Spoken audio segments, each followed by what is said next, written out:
Hey, I'm Kenny, and this is the craziest story of my life. It all started in Rome, a city built for romance, but in my case, chaos.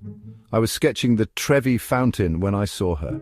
Beautiful, fiery hair, eyes that could launch 1,000 ships, or at least one very flustered artist. Her name was Isabella, and over gelato, pistachio for her, double chocolate for this guy. We really hit it off. Sparks flew, metaphors mixed with gelato. It was magical. Isabella told me she was a photographer, traveling the world, capturing its beauty.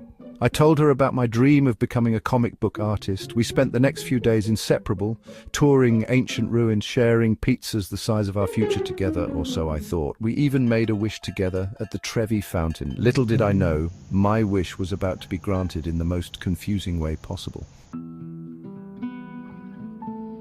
It was our last day in Rome, and I was dreading saying goodbye to Isabella. We were at a café, and she excused herself to use the restroom. That's when I saw him. A guy who looked exactly like Isabella walked in, except he had a goofy grin and was wearing cargo shorts. I rubbed my eyes, convinced I was hallucinating from one too many espressos. But nope, he was real, and he walked straight up to me. "Hey bro," he said, "you must be Kenny. Isabella's told me all about you." "I'm David, her twin brother." "Twin brother?" Isabella never mentioned a twin. Apparently David was a surprise visitor, here to join Isabella on the rest of her trip. I could barely process this information before Isabella returned, looking confused. "David, what are you doing here? You were supposed to meet me at the airport." Turns out David, being David, had forgotten his passport. He had called Isabella, who, in a moment of panic, told him to take hers instead, figuring they looked alike enough to get away with it. Except now, Isabella was stuck in Rome and David had her passport. And to make matters worse, my flight was leaving in 2 hours. I was supposed to be on that flight with Isabella, remember? "Don't worry," David said. "I'll just give you back Isabella's passport and you can give it to her at the airport." I stared at the 2 identical passports in my hand, a wave of nausea washing over me. At the airport, I frantically searched for Isabella, 2 boarding passes, and a growing sense of doom clutching at me. The gate was about to close, and I still couldn't find her. What if she'd been detained, arrested, mistaken for a cargo shorts enthusiast? Then I saw her, arguing with an airport official. This was it, time for a romantic, movie-worthy reunion.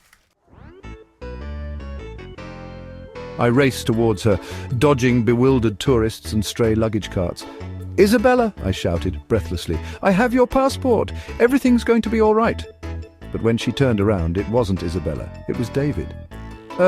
Thanks," David said, taking the passport with a confused look. Before I could explain, the gate agent ushered him onto the plane. That's when I noticed something even stranger. Looking back at me from the window of the departing plane wasn't David. It was Isabella, waving at me with a mischievous grin. I blinked, rubbed my eyes, and blinked again. The plane was gone. My phone buzzed with a new message. It was from Isabella. "Hey Kenny, thanks for the passport handoff. You're pretty gullible, you know? See you in Greece." I stared at the message, my head spinning. Had that really just happened? And that's when I saw it. My reflection in a nearby mirror. Or was it? It looked like me, but with a mischievous grin, and was that a hint of fiery red hair?